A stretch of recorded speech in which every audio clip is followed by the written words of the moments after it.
Greetings and welcome to Ancient Ancestors YouTube channel. This is your host, Adrian Nicole, and today's video is about Donald Trump and King Charles. King Charles recently visited the U.S. a few weeks ago, and now on Sunday we're going to have Donald Trump lead the nation in prayer for the Rededicate 250 years. So the first clip is going to be brought to you by none other than KTL, Know the Ledge, YouTube, Red and Blue Pill. Been following those brothers for a long time. Check out their YouTube channel and subscribe.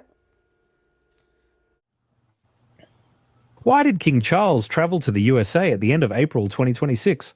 A perspective of the significance of the royal visit to the USA and the collapse of the Maritime Admiralty Law commercial system of systems cabal centralized matrix. This now allows common law to step in again and allow sovereignty, freedom, decentralization and productivity principles to be applied again. So a lawful decline and dissolution of the globalist imperial empire system and fictional strawman, and a new version of the sovereign common law system representing the living man. But remember, there are many vested interests in keeping the old globalist system going, including the justice system itself and the institutions, bureaucracies and corporations. Keep an eye on Charlie Boy, the actor, and Buckingham Palace. He's long gone. The significance of the King's visit. The British King and Queen will visit America from April 27th to 30 as part of the final stages of the nation's dismantling of British Admiralty law, a critical step required for America to legally restore its sovereign state. Stops will be made in Washington, D.C., the 9/11 Memorial, and Virginia, with each location holding specific symbolic and historical significance tied to Britain's long-standing system that has quietly governed America for well over a century. This process requires the living authority to appear in person at the exact centres of origin, control and operation. This legal requirement makes the Crown's participation mandatory as America fulfills the conditions to restore its sovereignty. Physical presence and public witness complete the legal record, with the King and Queen serving as the two living witnesses, providing full and lawful testimony that America has fulfilled the conditions necessary to restore its sovereign state. As the living head of the British Crown that has governed America through Admiralty law, the King carries the essential authority to lawfully sign off on the end of that system, the return of America's sovereignty, and the shift back to the law of the land. Together, their appearances at the highest levels of governance create a visible, ceremonial confirmation that the corporate maritime system is being brought to its lawful end in America, at its centres of power within the country. The visit begins where that power is currently concentrated. Even under arrest, unless officially expelled, members of Congress maintain their position within the body. For the record to be complete, the full legislative body must be physically present in the chamber. If members were arrested beforehand, they would not be there to witness the ending, leaving the process incomplete. The King's visit, 9/11 Memorial. To implement a new system, the pillars of the old order had to be removed. The Twin Towers stood as powerful symbols of global trade, finance, and commercial dominance under the maritime system. Their destruction in 2001 created profound shock and chaos, intended to clear the way for the full implementation of a far more expansive system of control, the New World Order. However, despite great effort, that plan was never completed. Instead, the American people, through their president, are now bringing the old system of Admiralty law to an end and restoring the law of the land. Even though the New World Order failed, Admiralty law's rules and rituals still require proper closure. The King and Queen come as the official living witnesses from the British side for three essential reasons. The Twin Towers were the commercial side of the system in operation. This is why it was called the World Trade Center. It was literally designed to be the global hub for trade and finance under Admiralty jurisdiction. They must stand at the exact location and observe firsthand that those pillars have been removed. Their presence creates the required living testimony that the old centres of commercial power have ended. By standing at the 9/11 Memorial, the King and Queen complete this necessary step. This forms a formal acknowledgement that closes the old chapter of the previous commercial and maritime system at the very site where its power was once most visibly concentrated. That system has now concluded. The King's Visit, Virginia. Virginia is the true origin and seed of the entire commercial system in America, the place where Admiralty law first gained its legal foothold on American soil. The Virginia Company was created by the King of England as a private business venture to establish a colony. When its charter was later revoked, Virginia became a royal colony under direct control of the English Crown. Though the American colonies declared independence in 1776, the underlying corporate structure eventually re-emerged, culminating in the formation of the corporate United States after 1871.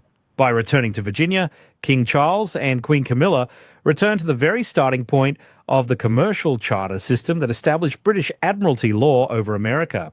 Standing at this original point as living witnesses, they signal the lawful closing of the old arrangement. This act completes the circle, releasing the old jurisdiction so that full land jurisdiction and sovereignty can return to the American people, returning them to their status as living sovereign beings under the law of the land, in contrast to the dead status held under maritime law. The King's Visit, America's 250th anniversary. In the old system of contracts, trusts, and rituals, major cycles carry deep legal and symbolic weight. Exactly 250 years ago, in 1776, America publicly declared its independence from Britain. Although the underlying corporate structure was later quietly re-established through corporate law, the 250-year cycle has now come full circle. The King's presence on American soil at this precise anniversary marks the lawful completion of that cycle. In the hidden system they follow, an agreement or jurisdiction cannot be closed at any time. Major anniversaries like this one create the proper window to end long-standing contracts cleanly and lawfully. By returning at this moment, the King bears living witness to the full and final closing of the original commercial contract. This timing also provides the perfect public cover. The historic 250th anniversary gives an innocent and natural reason for the King and Queen to visit Washington, D.C., New York, and Virginia at the same time. Why America must follow Admiralty Protocol. Any transition out of Admiralty law must follow established procedure. A nation cannot simply walk away from such a system. History repeatedly shows the severe cost of attempting to bypass its rules without completing the full process. Leaders who tried to break free or challenge the system without following the lawful steps faced decisive consequences. Saddam Hussein publicly announced that Iraq would sell its oil in euros instead of US dollars. This directly challenged the dollar-petrodollar system that operates under Admiralty law. At the time, such a bold move by a major oil producer threatened the stability of dollar dominance. The United States invaded Iraq and he was removed and executed. Muammar Gaddafi tried to launch a gold-backed African dinar to bypass Western banking control. NATO intervened. He was captured and killed. Abraham Lincoln issued greenbacks, real US dollars issued directly by the government, interest-free, to fund the Civil War outside private European banking under Admiralty control. He was assassinated. William McKinley strongly supported the gold standard and resisted the creation of a private central bank. In the eyes of the system, this disrupted Admiralty law's financial order, so his removal was seen as a lawful correction. He was assassinated. John F. Kennedy challenged the Federal Reserve's power and certain intelligence operations operating under Admiralty jurisdiction.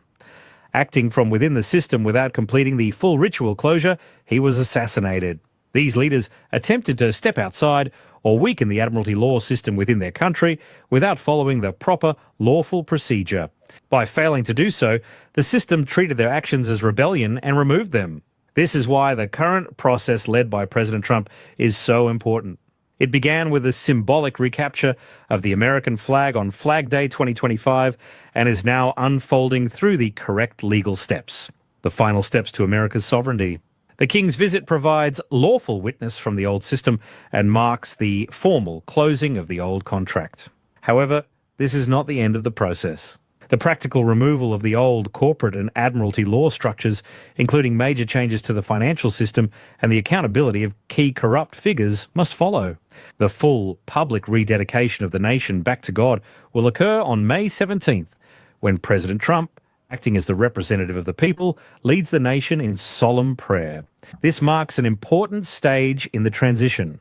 The removal of the old system does not need to be complete by this time, though it does need to be underway.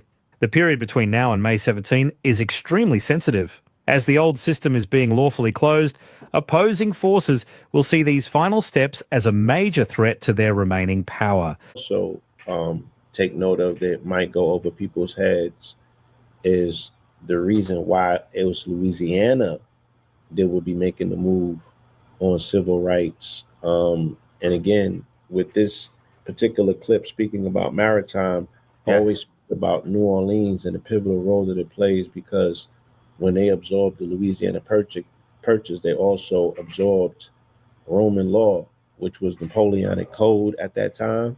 And this also was considered maritime. And some people are saying that's where the transference or the federalization of the quote unquote union took place. They're saying Virginia with the corporation. Cool.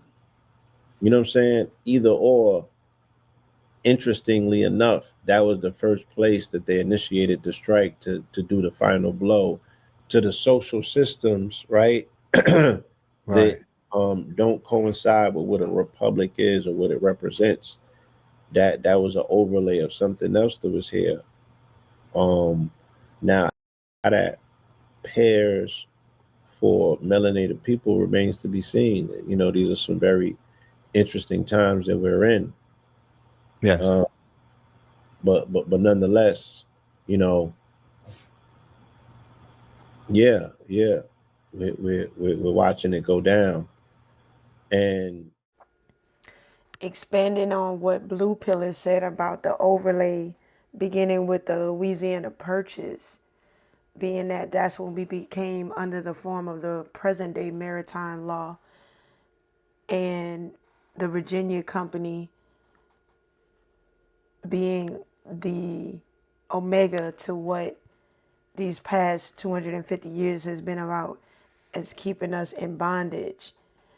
But what's happening on May 17th, 2026 is a rededication to those 250 years in a new form of maritime law that's coming in with a new currency.